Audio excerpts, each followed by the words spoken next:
तपाईँले मैले एउटा क्वेसन सोध्छु कि तपाईँले जमानामा सबभन्दा हाइएस्ट कति केजीसम्म बोक्नुभयो ल नडारिकन?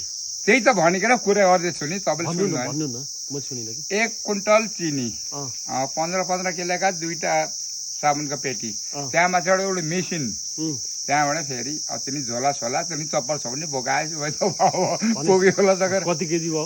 त्यो 55सम्म पुग्यो होला भन्छु। 155 केजी भारी बोकेर कहाँदेखि कहाँ आउनुभयो? पछाको ढोटा घर हो।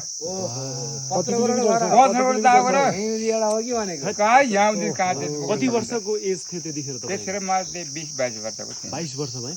तर हाम्रो यो गाउँमा त सबैभन्दा बढी भारी बोक्ने, बढी वेट मसित भारी बोक्ने कोही पनि छैन, एउटा पनि छैन। नानी तपाईँले बराबर अरू कसैले सक्न सक्दिन त्यो होइन। पुछाएर धनी छ अब अलिअलि, त्यो 80 किलोसम्म बोक्थ्यो।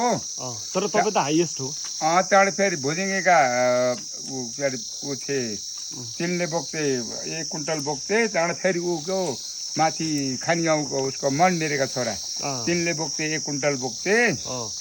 यहाँ चाहिँ त्यति हाइस्ट भन्ने त मैले थिएँ। त्यही त साह्रै बोक्नुहुन्थ्यो कि, हामीले पनि देख्थ्यौँ सानोमा। अब त्यही भारी बोकी बोकी साना अब बाउ मरे, उही भनियो अनि केही गफहरू भनियो, आमा मरिन् बा मरे, स्वास्नी पेलेकै दुलै गरेछ भने जस्तो कुरा भयो।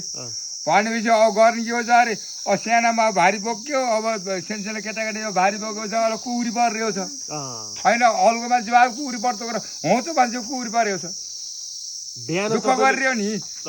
तपाईँले गफ गर्नुहुन्छ अचल पो पैसा कमाइन्छ र उतिर त के गरिन्छ भन्नु भनेपछि दिनभरि गाई हेर्न गयो, त्यहाँबाट तिनीको कटासका लिएर त्यहाँबाट फेरि सुकाएर र त्यहाँबाट सर्लक्क पिसेर त्यहाँबाट सेलरोटी।